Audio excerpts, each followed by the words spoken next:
Hello, everyone. This is Tom Fox back for another episode. I'm absolutely thrilled today to have Barbara Radnofsky and Ed Supkis to talk to us about their book, The Barber, the Astronaut, and the Golf Ball. So, guys, first of all, welcome and thank you so much for taking the time to visit with me today.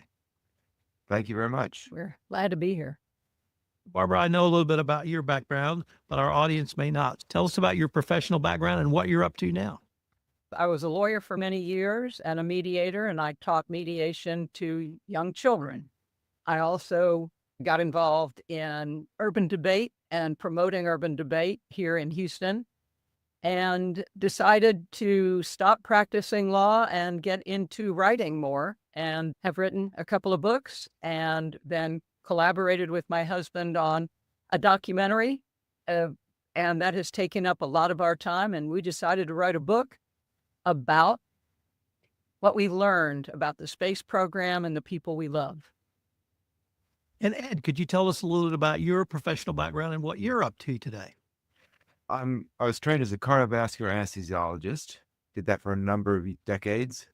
And then I migrated into aviation medicine. So I'm a FAA medical examiner for the FAA.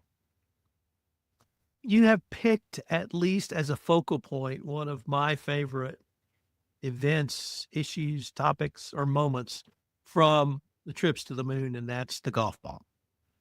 And so I certainly understand, but why did you focus around the golf ball as the framework for broader or larger storytelling? The focus was our barber, Carlos, unusual man who has a Navy history. And it was Carlos who led us to the golf ball and his relationship with Shepard, which everyone knew about if they were NASA brats. And so it was Carlos, the barber, who got us involved. I probably should have asked, how did you guys either split up the writing or collaborate together to come up with the book? We started with the documentary, and it was there to show the provenance of the ball and the relationship between Carlos and Alan Shepard. And the documentary turned out to be wonderful. Unfortunately, it didn't have all the information that we learned from all the interviews. We did things in reverse. We did the documentary and then we did the book. And we split up the work in this way. Ed did all the detail work, the research, the technical research to make sure that what we said was accurate. I'm the people person more, and I interviewed the subjects, including Charlie Duke, moonwalking astronaut, Carlos himself, and we learned a lot more about him.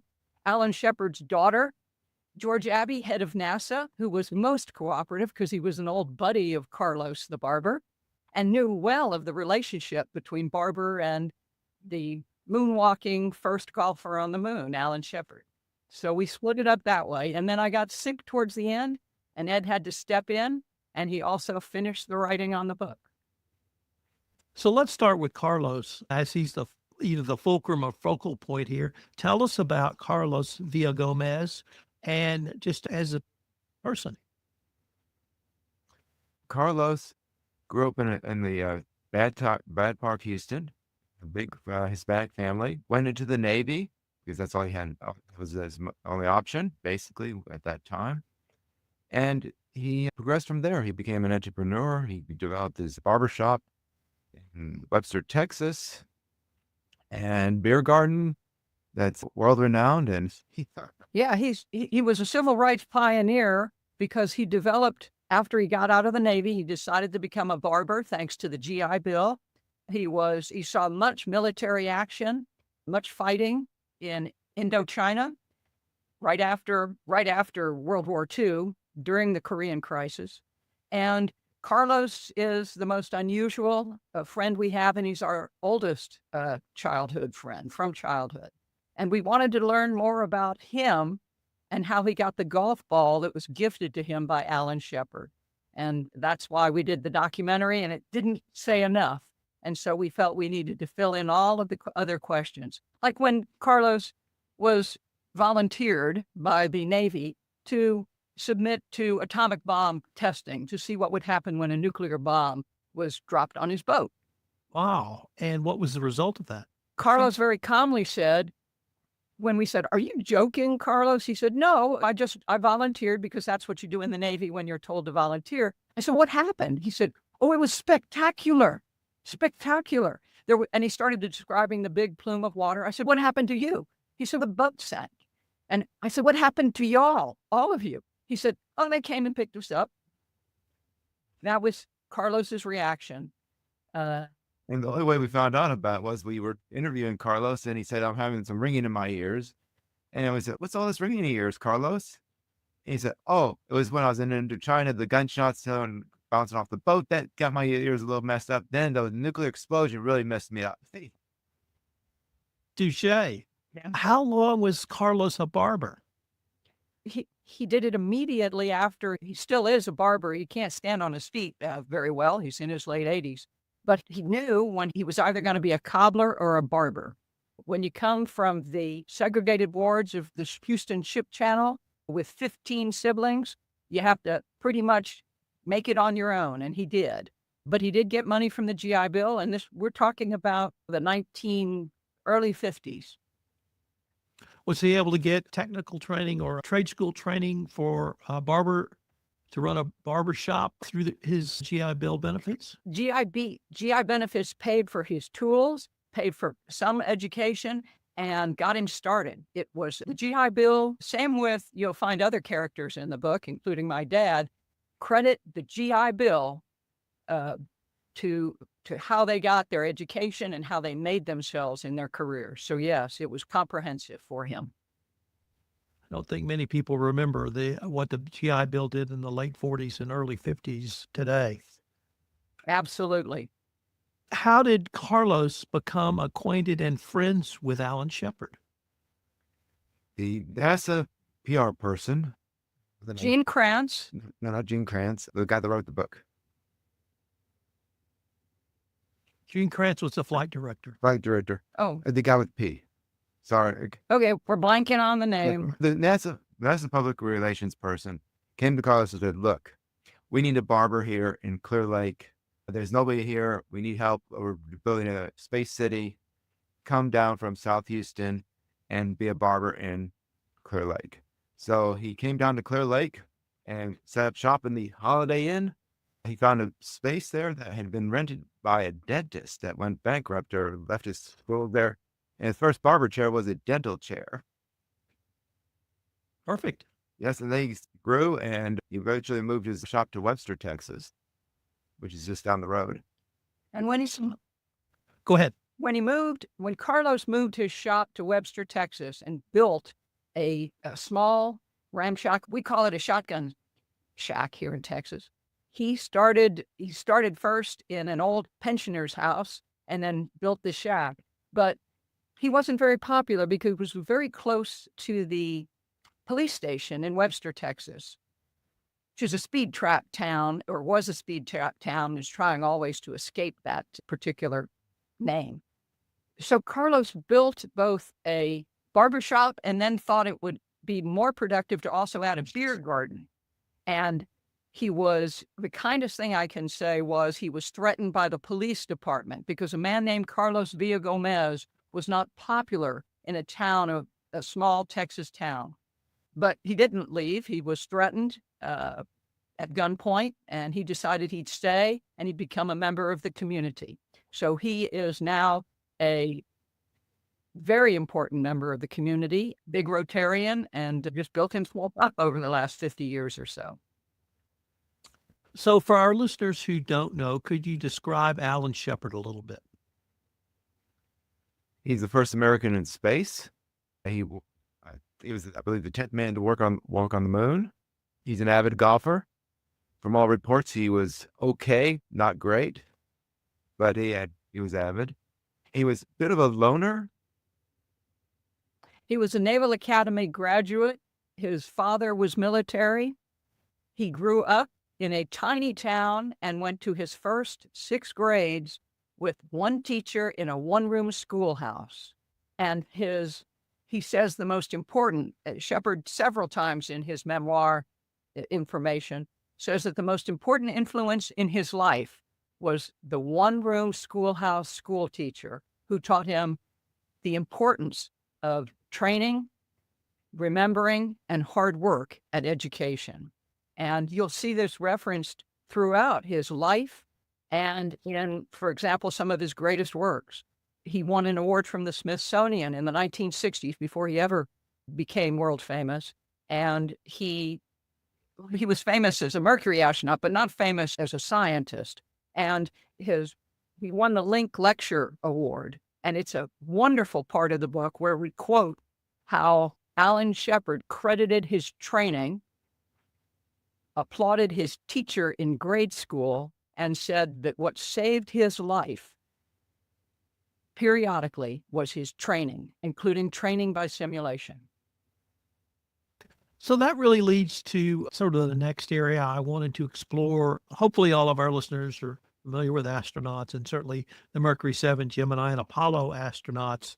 And in many ways, they were at the top of a pyramid of thousands of people, all going towards one goal, which back then was to walk on the moon. Could you talk about that support? And you mentioned that in training, Barbara.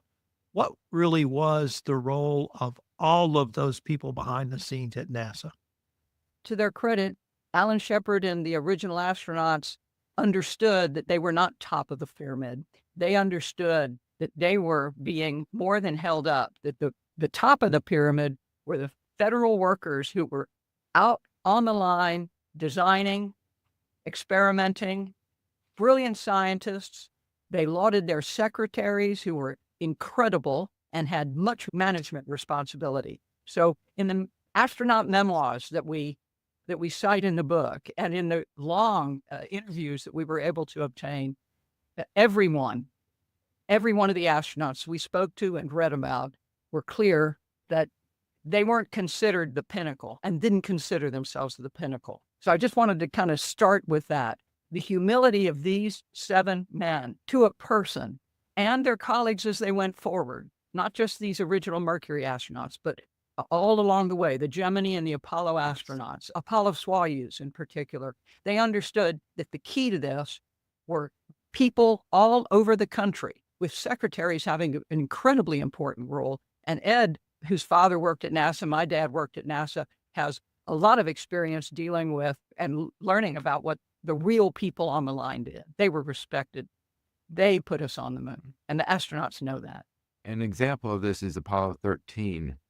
The movie by Tom Hanks is quite accurate. And actually, Barber's father is one of the people that got locked in the conference room with the banker's box of stuff that they had to fabricate a solution to a CO2 absorption problem of the spacecraft. So NASA at that time was working 24/7. Lights, all the lights at the Manned Spacecraft Center were on. Everybody was working. Gene Cernan lived in the simulator to make everything work right, make sure the astronauts were able to get home. Barber's father made the devices to interface the CO2 absorbers. Everybody was working. And the astronauts, because the astronauts in the space capsule could not do much of anything.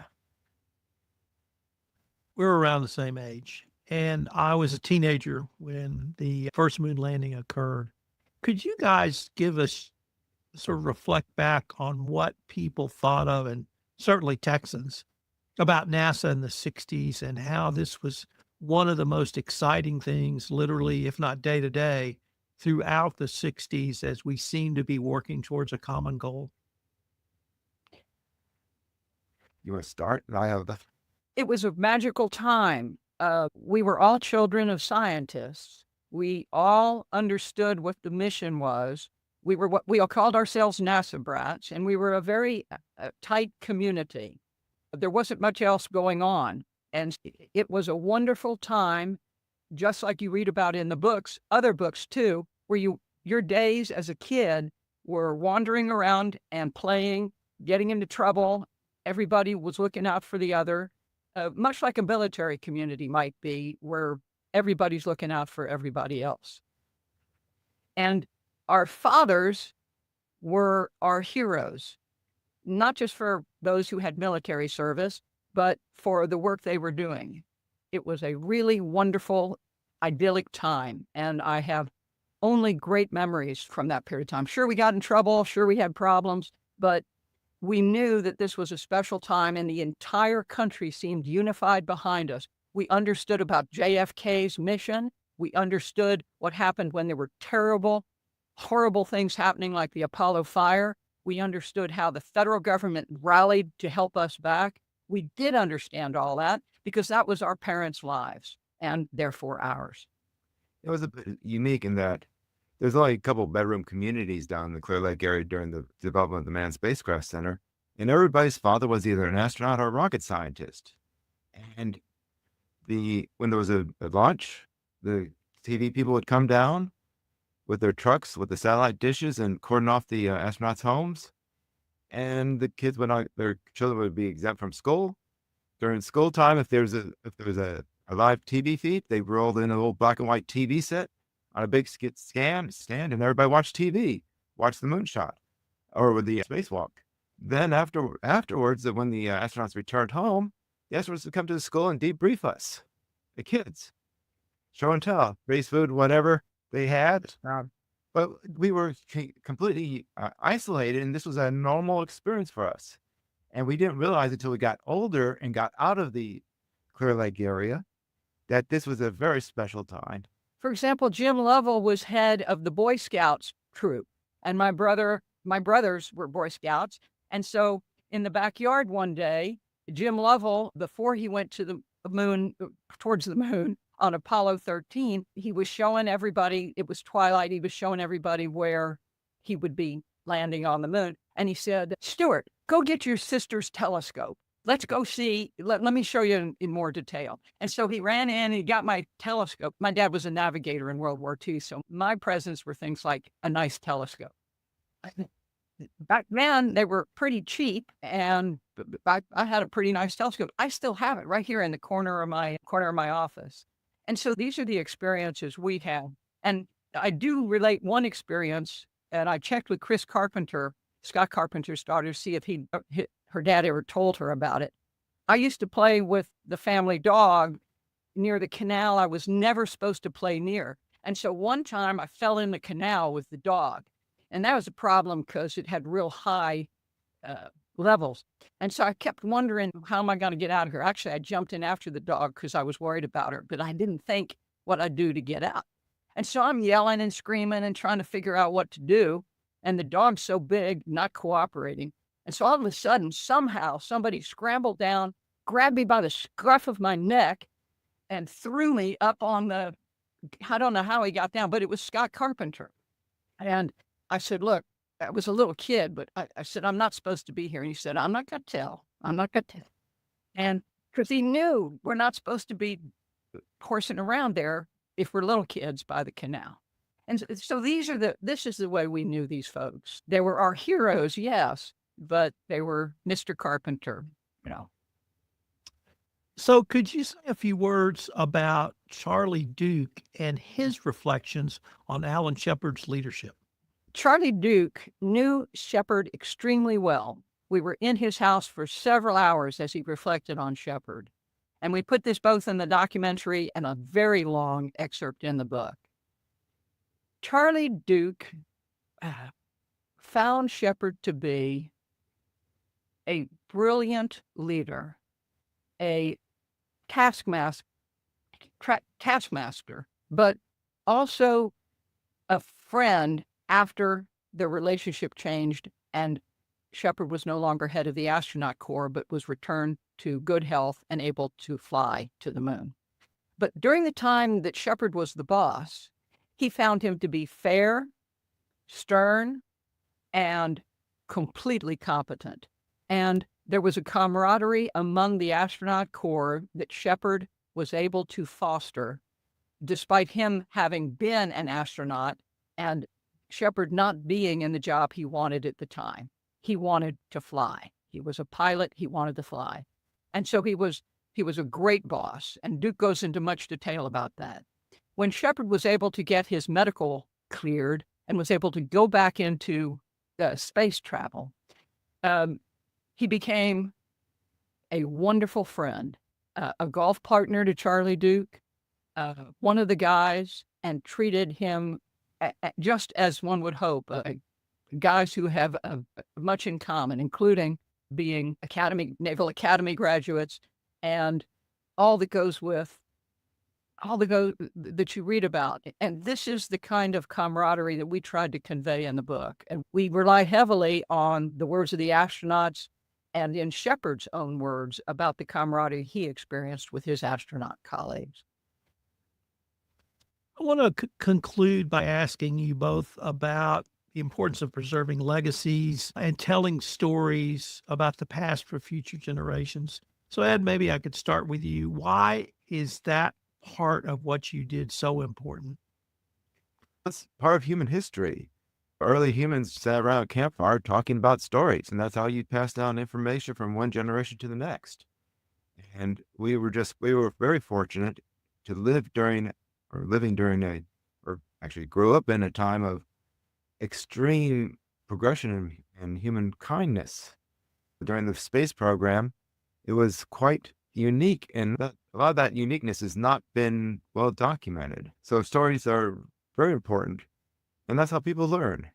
Laura Shepard and her sister called us not long ago and said, "Can we come over and visit?" They were both in town. And what she said was that this book, because we interviewed friends, family, and folks who really knew Shepard well, she said that it was the best biography she had seen of her father. And we were very touched by what she said, because we got to the aspects of the man that showed you his greatness. And we left all of our interviews with the feeling that Shepard really was the greatest of those original astronauts. And that when Tom Wolfe wrote his book and showed that was the feeling he was getting from the people he interviewed, that the best one was Shepard. And you can see that as we have a long sources section where we talk about and give more information on how folks regarded Shepard and his brilliance. He was a genius. He wasn't just a very apt pilot. He understood the importance of doing things right. Never get back on your heels is what he taught his children. Actually, at the end of the book, there's the QR code that links to the documentary, which is more of a storytelling event than the book is a storytelling, but it doesn't have any visuals with it. So I realized actually I need to end the episode by asking about the golf ball. What about the golf? What happened to the golf ball? The golf ball stayed with Carlos. He passed it around a bunch of his buddies for a long time. Then he realized, oh, this must be something special and stuck in a safety deposit box. Carlos and Alan never discussed the golf ball, so there's no written providence about it. We've had a space memorabilia person, Mr. Perlman, look at it. He's verified the signature. He says it's a signed golf ball by Alan Shepard, but there's no providence. We don't know what's going on with the ball. And Carlos has entrusted us with the golf ball. And it's in a safety deposit box, but we know Carlos would love to see the story told. And one of the reasons we did this was Carlos, who is our best and longest friend since childhood. Carlos is not the man some people might think he is. He is a hero to us, and he was a hero to a number of people, thousands of people over the years. His outreach, his philanthropy now, his being is part of the Webster community. And so where the golf ball is right now, it's been displayed, it's been feted in a museum. It's the subject now of a book in the documentary, but what we'd like to do is see it displayed in a museum. It's already been premiered in a museum just a week ago, and we'd like to see it in a museum as an emblematic really of the relationships between the workers of NASA, who are so honored by the astronauts and by the upper echelon, but who aren't getting the credit nowadays for putting man on the moon and returning him home safely. Guys, unfortunately, we are near the end of this episode, but before we leave, I wanted to ask you if our listeners could, where they can buy the book, where they can find out more information about you all or your writings. What websites or other places can they go? The Barber, the Astronaut, and the Golf Ball is available wherever great books are sold, on Amazon, through Lauren Steffi's Stony Creek Press, through Texas A&M Press, and Barnes & Noble. We were very pleased to be carried by just about everybody. If you Google Bagby, now that's our abbreviation, BAGB, but the way to remember it is Bagby, the Barber, the Astronaut, and the Golf Ball. You will find lots of places where you can get it in many different forms. And We also, Barber actually did the audio recordings for the book. So there's an audiobook version as well? Yes. there's an audiobook, and it's the documentary is available. The documentary is available by just going to the last page of the book, and we put a QR code, and the documentary resides in the place you'll end up with the QR code at the end of the book. And Barbara, I wanted to thank you again for taking the time to visit with me. This has been a great episode, and I hope we can continue this conversation. Thank you, dear. Okay.